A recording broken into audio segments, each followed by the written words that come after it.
Bonjour à toutes et à tous.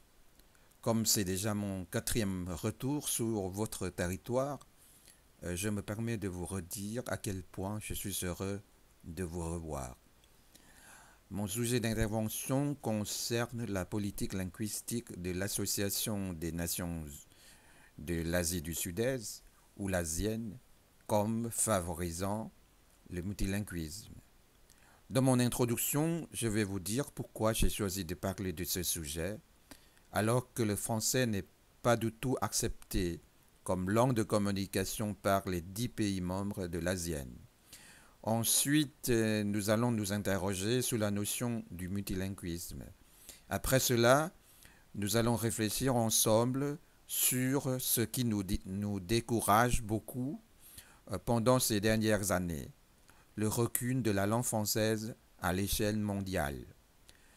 Avant d'aller dans les détails de cette activité proposée pour redonner de l'énergie à l'enseignement du français dans l'asienne, je vais parler de la nécessité d'inscrire le français dans la politique multilingue de cette région, dont la Thaïlande incluse. Pour ceux qui suivent de près les trois domaines de coopération au niveau de l'asienne, à savoir les enjeux économiques, politiques et sociaux, vous saviez peut-être qu'en 2015, la politique linguistique de l'ASEAN prendra effet.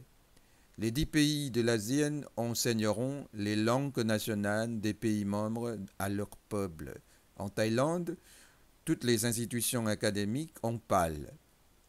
La Commission de l'éducation supérieure a récemment demandé à toutes les universités thaïlandaises de changer leur calendrier universitaire. Notre rentrée universitaire débuterait en septembre au lieu de juin. Il y aura des échanges, des mobilités, voire des migrations à l'échelle régionale. Dans cette perspective, il est très important que nous, les francophones de l'ASEAN, nous mobilisions pour proposer des projets qui nous permettront de nous rencontrer, de collaborer en matière de recherche. Qu'est-ce que le multilinguisme?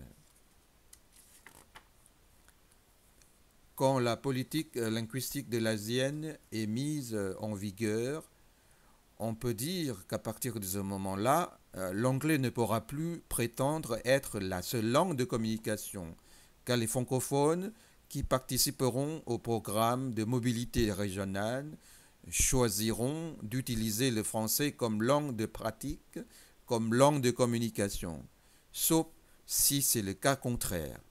Cette politique reconnaîtrait de façon officielle les variétés linguistiques dans cette région géographique. On peut dire que la plupart des habitants de l'ASEAN qui ont accès à leur éducation nationale sont plus ou moins plurilingues. Ils parlent déjà plusieurs langues. Pourquoi est-ce que j'ai choisi de vous parler de ce sujet? Je pense que parmi nous, il y en a pas mal qui pensent que vous enseignez une langue qui est en train de mourir. Oui, je ne peux rien dire si vous pensez que dans votre pays, l'enseignement du français est en recul.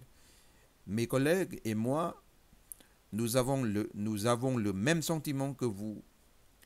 Mais pour ma part, je ne pense pas que le français soit en baisse. Statistiquement parlant, le nombre de locuteurs francophones à l'échelle mondiale reste à peu près le même, voire en augmentation. Donc, le français n'est pas en état de recul.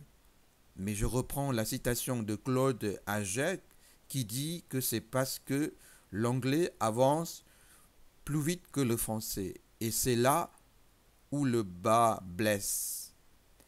Et je suis d'accord avec cette idée et je trouve que l'enseignement du français n'avance pas parce que les francophones de la région ne contribuent pas assez à la production du contenu local en français. Il est faux d'enseigner le français à nos étudiants comme si c'était une langue à utiliser uniquement en France ou dans un autre pays 100% francophone.